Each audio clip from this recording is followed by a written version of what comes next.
शंकर के शिवलिंग को बनाने के लिए मिट्टी कहाँ की होना चाहिए, किस जगह पर बनाना चाहिए, मिट्टी में कैसा जल मिलाना चाहिए। जब शिवलिंग का निर्माण करें, शंकर के शिवलिंग को जब बनाए तो सबसे पहले कैसे बनाए, उस तक का विधान शिव महापुराण में और लिंग पुराण में कहा गया।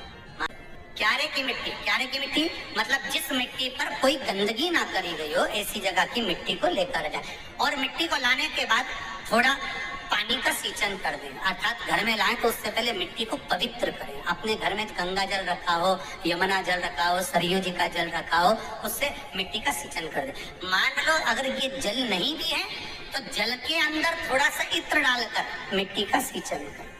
अगर इत्र भी नहीं है तो जल के अंदर थोड़ा सा दूध डालकर मिट्टी का सींचन करें। दूध भी नहीं है तो एक बेलपत्री जल के अंदर डालकर उस पानी का सींचन करें।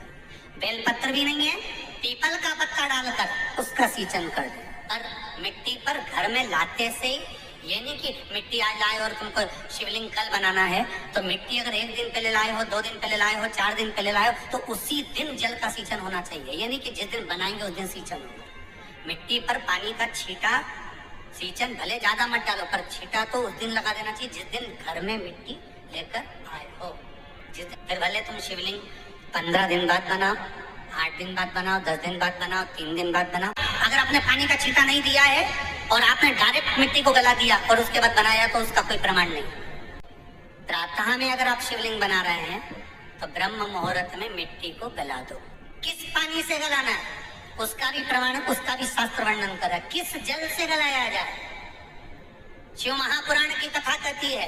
तो अपने पानी का जो मटका होता है, हंडा होता है, रसोई घर में जहां पानी भर कर रखते हो उसके नजदीक में एक कलश जिसमें अलग से ताजा जल भरा जाए और उस पर प्लेट ढकी हो और उस पर एक चावल का दाना रखा हो, उस जल को लेकर आओ। थोड़ी देर रखा रहे, आधा घंटा, 2 घंटा, 3 घंटा, 15 मिनट, 20 मिनट, पर वो पानी वहां रखा होना चाहिए। रसोई घर में अन्नपूर्णा का निवास होता है, परिंदे के पास पितरों का निवास होता है। अन्नपूर्णा, पितर सब रसोई घर के भीतर विराजमान होते हैं। शास्त्र कहता है 33 कोटि देवता एक समय के लिए, एक क्षण के लिए हमारे रसोई घर में प्रवेश करते हैं। इसलिए रसोई घर को तुम पूरे घर को स्वच्छ रखो ना रखो, पूरे घर को तुम साफ रखो ना रखो, पर रसोई घर एकदम क्लीन होना चाहिए, साफ होना चाहिए, स्वच्छ होना चाहिए। जल का छींटा अवश्य। फिर उसको रख दें।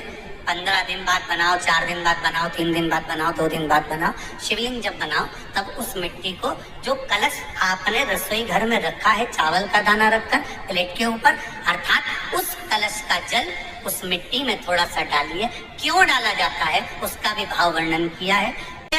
जब उस कलश का जल हम डालते हैं तो उस कलश में पितरों का भाव आ जाता है, अन्नपूर्णा का भाव हो जाता है, घर में लक्ष्मी का भाव हो जाता है, संपदा का भाव हो जाता है। पूरे 24 घंटे के अंदर एक क्षण के लिए रसोई घर में 33 कोटि देवता आते हैं तो वो देवता का सारा भाव उस कलश के अंदर आ जाता है। और वो जल जब हम उस मिट्टी में मिलाते हैं तो गंगा, यमुना, सरयू, सरस्वती, ये 33 कोटि देवता में, तो इन सब का आनंद उस जल में आ जाता है। और वो जल जब हम मिट्टी में मिलाते हैं तो मिट्टी पवित्र हो जाती है, स्वयं कैलाश अधिपति को स्वीकार करने के लायक हो जाती है, निर्मित करने के लायक। शिवलिंग का निर्माण। अब शिवलिंग का निर्माण कैसे करना? मिट्टी में गला दिया पानी में। सबसे पहले शिवलिंग बनाने से पहले पात्र को, पात्र जो होता है उसके नीचे एक बेलपत्र रखी जाती है। क्या रखना है? एक बेलपत्र। शंकर को झेलने के लिए कोई साधारण नहीं है पात्र जिसपे झेला जाए।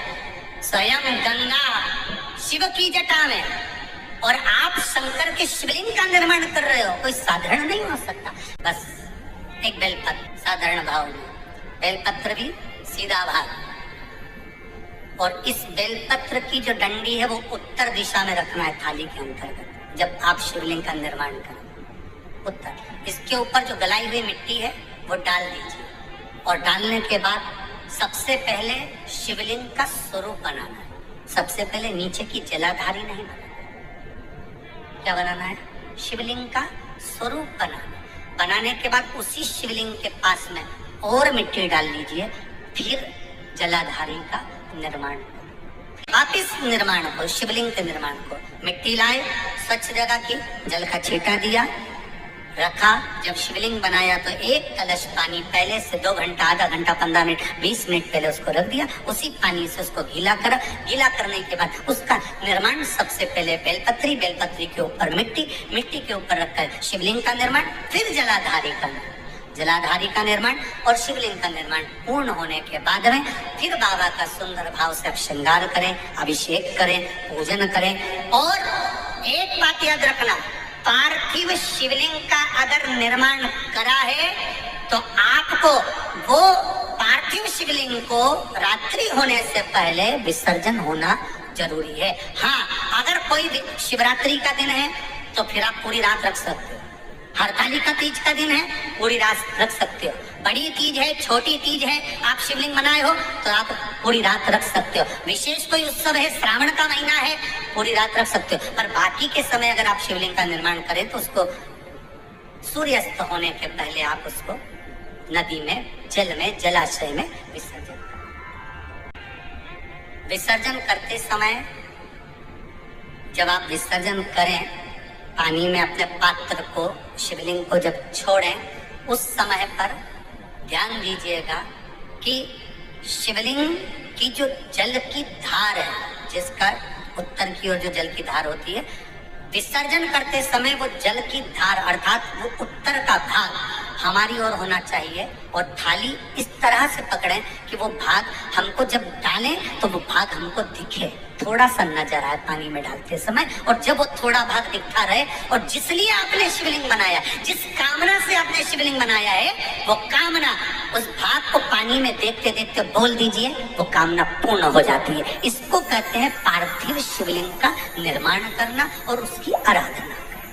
और एक बात और याद रखना, पार्थिव शिवलिंग में शिव महापुराण के विदेश्वर संहिता में लिखा है, ब्राह्मण सफेद मट्टी का शिवलिंग बनाए, क्षत्रिय लाल मट्टी का शिवलिंग बनाए, वैश्य पीली मिट्टी का शिवलिंग बनाए, शूद्र काली मिट्टी का शिवलिंग बनाए।